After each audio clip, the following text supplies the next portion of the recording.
Section 2.5 is about composite and inverse functions. We're going to start with composite functions first and then take a look at the inverse ones. So one way to think of a composite function is that it's a bit like a scavenger hunt. You'll get a clue and that leads you to the first location. Once you're there, you'll get another clue that leads you to the second location and so on until you reach the end. A composite function does something really similar. So let's look at an example before we get bogged down in notation and a technical definition. So suppose that to find the cost C in dollars to paint an area A square feet, we need to know the number N of gallons of paint required. So we have a couple of formulas we can get from this information. If 1 gallon covers 250 square feet, then the number of gallons we need is found by taking the total area and dividing it by 250. And if the paint is $30.50 a gallon, we can find the cost by multiplying 30.5 times the number of gallons. Then finally, to create a composite function, what we're going to do is substitute N equals G of A into F of N. And that's going to give us a cost as the function of A. So in other words, N will not be in our function anymore. All right, so let's go through the equation to do that.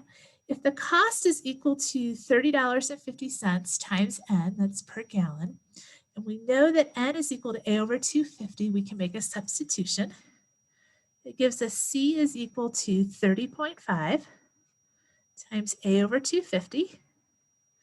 If we take the 30.5 and divide by the 250, what we get is that the cost is equal to 0.122A. So here we have a function that gives us the cost based only on the area. Okay, so notationally what this looks like, we know that C is equal to F of N. And since N is equal to G of A, I know that C is equal to F of G of A.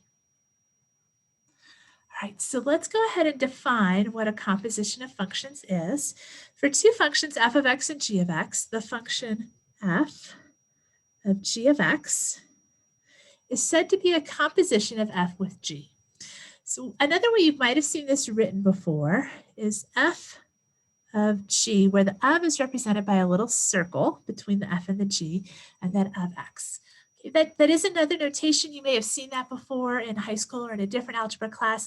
Our textbook sticks with this notation, and this is the notation I prefer just because I think it's more clear in the sense that if you approach this like order of operations, you're going to start with this inside the parentheses first, so that inside function g of x, and then you're just going to slowly move your way out. So this would make it kind of really nice and clear.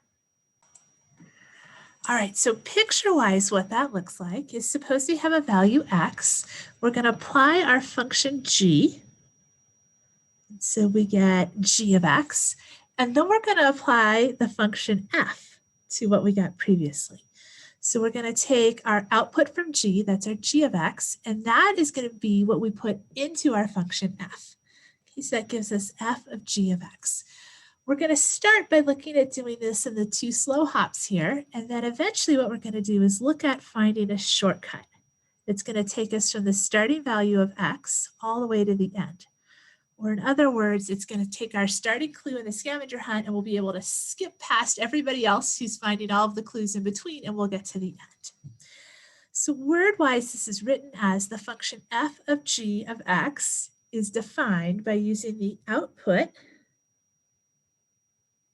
of the function g as the input to f. So again, it's emphasizing that idea of working from the inside out in terms of those parentheses. So you have to find that output, g of x, first so that you can plug it into f. All right, so come back in the next video and we'll look at some examples of how to do this.